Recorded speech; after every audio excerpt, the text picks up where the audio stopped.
Hey guys, welcome back. Sorry, it's been a while since I recorded a video. That's because life happens and it takes a lot of time to put these like highly produced green screen videos together.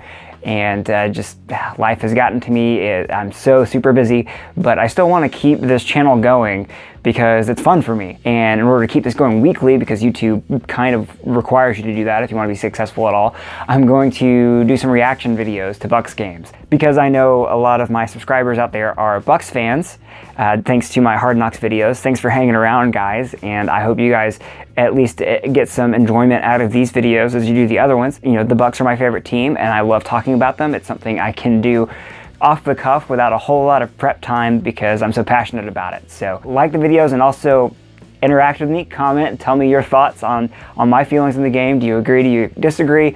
And well, let's just get started, shall we? So, the Buccaneers lost to the Bills, and it was a fun game, it was a great game, and it was a bad game. It was encouraging and it was disappointing all wrapped up into one. Just off the cuff things, I know fans are going to be talking about how the defense couldn't hold, Adam Humphries fumbled, play calling in the first half, slow starts. All of it's valid. All of it's valid, and I think the reason is because with this team so far, whether it's the offense, the defense, or special teams, there's always been one unit that has completely wet the bed and thrown the rest of the team under the bus. The offense may look spectacular, but the defense gives up a whole bunch of points and we can't keep up. Or the offense and defense actually click together, but the field goal kicker can't make kicks to save his life. Or you know, the defense is playing lights out and the offense just cannot get it together. That seems to be the theme this year, and that's what's led us to be 2-4, and that was the theme for this one. Now I know the offense started really slowly, and that has got to be fixed. In the first half, we have not scored a whole lot of points, and in this game we scored only 6 points. Second half comes around, and we light it on fire. It doesn't make any sense, and that's got to be solved. But it's never just one thing, right? It's never just one problem. So the offense started to click the second half, but the defense, it was up and down. And I think this may be the biggest problem we're facing, and the most common theme that we're facing this year with the Bucs. We can't get pressure on the QB. We can't get sacks, and that's gonna kill you. It's gonna kill you in games like this. It's gonna kill you against quarterbacks like Tyrod Taylor, who can run all over the place. I noticed that with Quan back, we had him spy Tyrod a couple of times, and that's great. That's the thing you should do, is have your fastest linebacker spy the quarterback if he's mobile and have him make tackles. Well, the problem is Quan didn't make tackles. He whiffed completely on one big run that Tyrod had, and we just were not able to contain him. Then when the defense came up big, forced a fumble, thank you Levante David, you know, we marched down the field, we go up 7 points with 3 minutes to go, and we give up a huge bomb and tack on a 15-yard penalty, and it makes it easy for Buffalo to run out the clock, even though we know they're running, and then kick a field goal and go up by 2 scores, and basically the game's over. I know a lot of you like to harp on Vernon Hargreaves, and for good reason. Vernon is not playing well this year, and the coaches have realized that. Did you notice that Vernon was playing as a nickel corner a whole lot this game? At least I say that. Every time I looked at the corners on the outside, Robert McClain was one of those corners.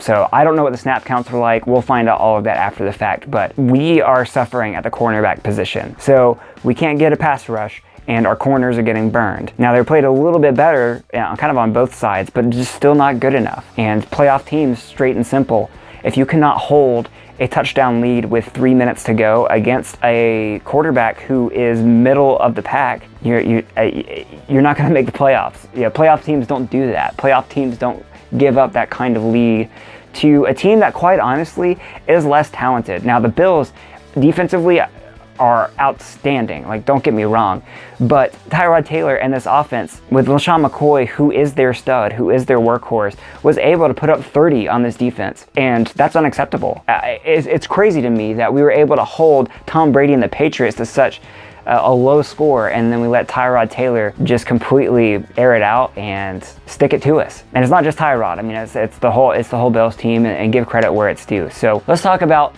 the encouraging things from this game. Okay, what I was encouraged by. Number one, Pat Murray. Oh, Pat Murray, thank you so much, Pat Murray, for making your kicks.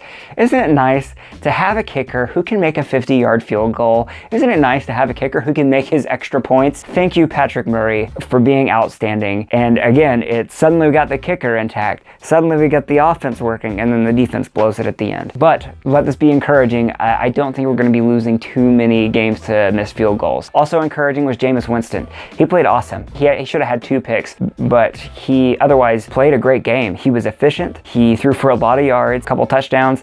He looked great in the second half, and that's great. If I had to choose, I would rather my quarterback play lights out in the second half rather than just the first. So if I had to choose, obviously I'd pick the second. The slow start's got to get picked up. That's got to be worked on, absolutely. But there was a lot of people after Ryan Fitzpatrick took us back from being down in the Cardinals game. Obviously these are like Twitter trolls and people who don't know about football, but a lot of them were talking about, hey, maybe Fitz should start for this team, which is ridiculous. I'm not going to talk about that anymore because it's just, even it coming out of my mouth, it just sounds ridiculous. Jameis Winston, he's our starter. He's our future.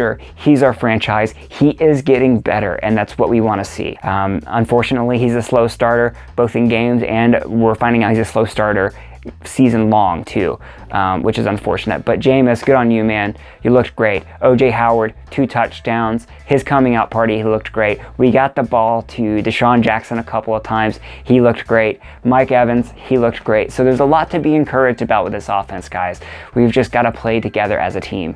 Now let's talk about the not so encouraging things that happened with this game. Well, I mentioned it before. It was the slow start. Scoring only 6 points in the first half is just not acceptable. The defense did keep us in the game, thankfully, and we finally got our heads out of our butts. I did actually like a lot of the play calling this week, whereas I know Dirk's been kind of slammed for his play calling. I don't think that was it this game. I really don't. I think his play calling was actually pretty good. We still didn't run as much as I would like to, but I think that we did stick to the run when we should have. And again, this, time will tell when the film comes out and we'll learn a little bit more about this game. But initial reaction, I actually liked the play calling.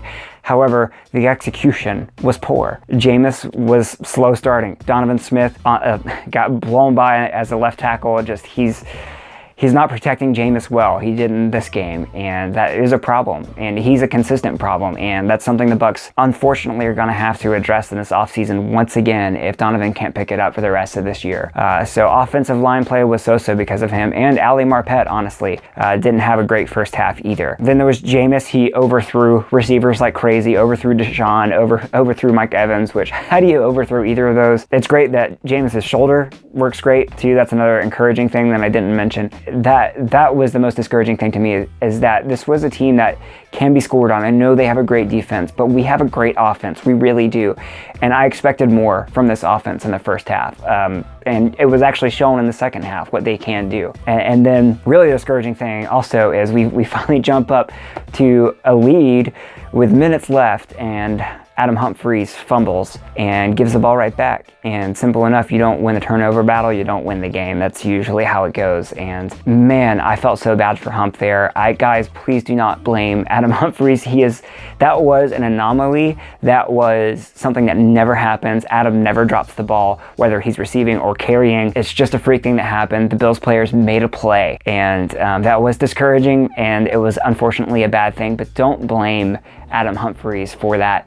You possibly could blame either the play calling or the execution of that play, as just the blocking was not there, so he got tackled immediately. And that wasn't the first time he got blown up on a bubble screen. And I think overall as a theme, this defense, this team, we just cannot click at the same time. We're 2-4. I really thought we were going to win this game. I really did. I think we have a better team and more talented team than Buffalo, and yet we're 2-4. We should have beat the Patriots. We should have beat Buffalo. And we didn't. So that's what's got me kind of in a kind of ho-hum mood, is we're 2-4 now, and that means we have to go on an even better run than we did last year. It's funny, last year when we were, 2-3 to start the year, and even when we were going through and we lost to Oakland and that turned into a loss to Atlanta on Thursday Night Football, and our defense just looked atrocious. I really still believed in a system. I believed in Mike Smith. I believed in the scheme. And Sure enough, this team turned it around. Do you think this team could turn it around like they did last year? I honestly am not as confident as I was last year at this point. The scheme is, we're in the second year of the scheme. Things aren't really getting better pass rush wise, so there's just a lot of mental mistakes, and I want to think that it's correctable. I want to think that it's coachable. We'll just have to wait and see. We're going to see what this team is made of. Now, here's how this possibly could happen. We now have to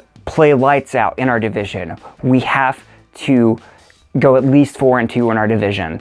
And that means that we have to win every other game to end up 10-6. So we have a tall hill to climb. And I wish I could instill a little bit more hope. Maybe this team can scratch its way to a 9-7 season again. I hope so. I really do. This team has the talent to do that. This defense, however, I'm not sure what's up. So tell me, what do you think is wrong with this defense? That's another thing I want to know.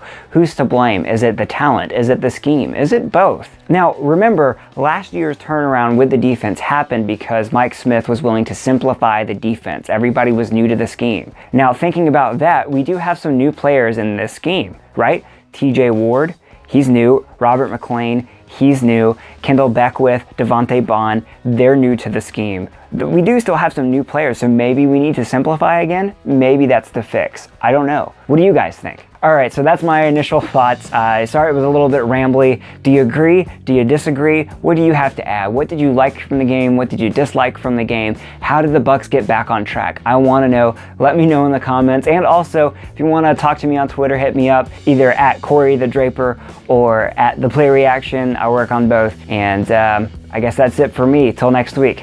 Go Bucs.